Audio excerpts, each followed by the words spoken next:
Thank you for subscribing to our channel. Today is Sunday, November 15, 2020. Deutsche Welle report. Peru's interim president quits over deadly street violence. Peru's interim president quit Sunday amid massive protests over Congress ousting the nation's popular leader. Manuel Merino said his swearing in as head of state on Tuesday was legal, despite protesters' allegations that the assembly had staged a parliamentary coup. "I, like everyone, want what's best for our country," he said in a televised address. Merino also called for an investigation into the protests, alleging some groups of the demonstrators simply wanted to cause trouble. Fox report. Gov. Cuomo threatens to sue Trump administration over vaccine distribution. New York Gov. Andrew Cuomo said on Sunday that his state may sue the federal government after President Trump threatened to withhold a potential coronavirus vaccine from New Yorkers. "I tell you today, if the Trump administration does not change this plan and does not provide an equitable vaccine process, we will enforce our legal rights. We will bring legal action to protect New Yorkers," the governor said according to the New York Post. Deutsche Welle report. Austria wants ethical rules on battlefield killer robots. Vienna is embarking on a diplomatic initiative to draw up an ethical framework for the use of killer robots on the battlefields of the future. Foreign Minister Alexander Schallenberg said similar standards should be adopted as those established for landmines and cluster weapons. "We have to create rules before killer robots reach the battlefield of this earth," Schallenberg told the German newspaper Welt am Sonntag. CNN report. Typhoon Vamco heads for Vietnam after 67 are killed in the Philippines. Typhoon Vamco has made landfall in Vietnam after leaving 67 dead in the Philippines, making it that country's deadliest storm this year. Packing winds of up to 150 km per hour, 93 miles per hour, Vamco hit Vietnam's coast roughly 100 kilometers, 62 miles northwest of Da Nang Sunday local time, according to CNN Weather. Although the storm is weakening and will continue to do so as it moves inland, there is still a threat of flooding and landslides. Fox report. Hurricane Iota could cause humanitarian crisis in Nicaragua and Honduras. Hurricane Iota is set to deliver a humanitarian crisis to Nicaragua and Honduras. On November 3, less than 2 weeks ago, Hurricane Eta made landfall in the exact same spot as a Category 4 storm. The forecast now for Iota is also to be a Cat 4 when it makes landfall overnight on Monday. Some areas will receive more than 30 inches of rain after receiving that amount with Eta. It's a fairly mountainous area, so there will be significant mudslides and incredible flash flooding, conditions that could lead to a high death toll.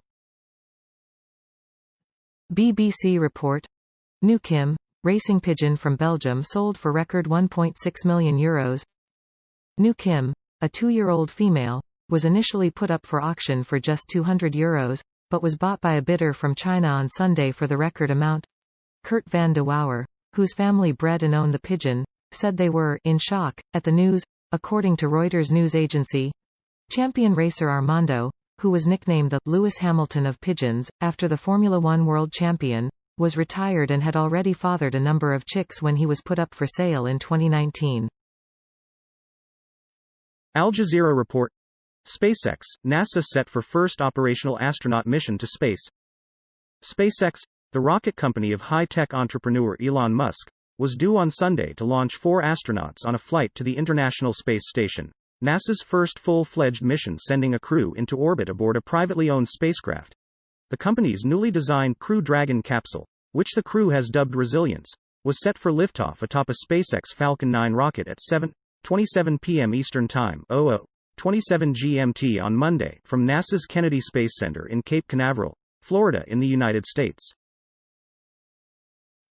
CNN report. Here are 7 Trump health care measures that Biden will likely overturn. When it comes to health policy, President Donald Trump made it his mission to undo many measures his predecessor put in place. President-elect Joe Biden is expected to do the same. In their 4 years in office, the Trump administration made sweeping changes that affected the Affordable Care Act, Medicaid, abortion and transgender rights, in many cases reversing the efforts of the Obama administration. Deutsche Welle report. UK's Prince Charles praises friendship with Germany during Berlin visit. The UK's Prince Charles and his wife Camilla met with German President Frank-Walter Steinmeier in Berlin on Sunday, with the heir to the British throne taking part in commemorations for Germany's Day of Mourning, Volkstrauertag. Charles also addressed German lawmakers in a speech delivered partly in German. The United Kingdom had chosen a future outside the European Union, the prince told German lawmakers. Fox report. Abu Muhammad al-Masri, al-Qaeda's number 2, killed in U.S.-Israel joint operation in Iran.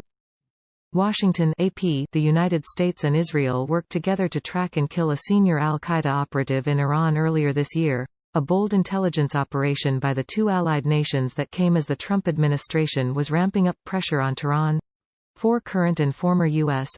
officials said Abu Muhammad al-Masri, al-Qaeda's number 2, was killed by assassins in the Iranian capital in August. CNN report.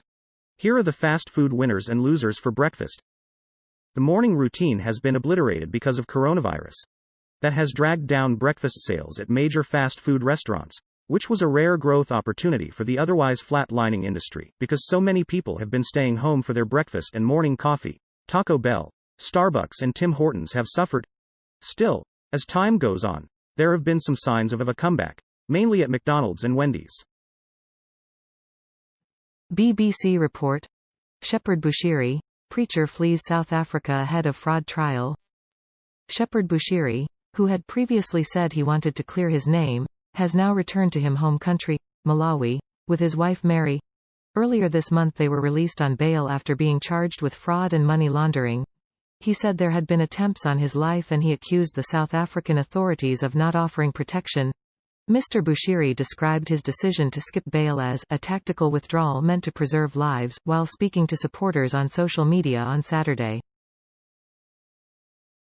Al Jazeera report. Algerian president ends COVID-19 treatment to undergo checks.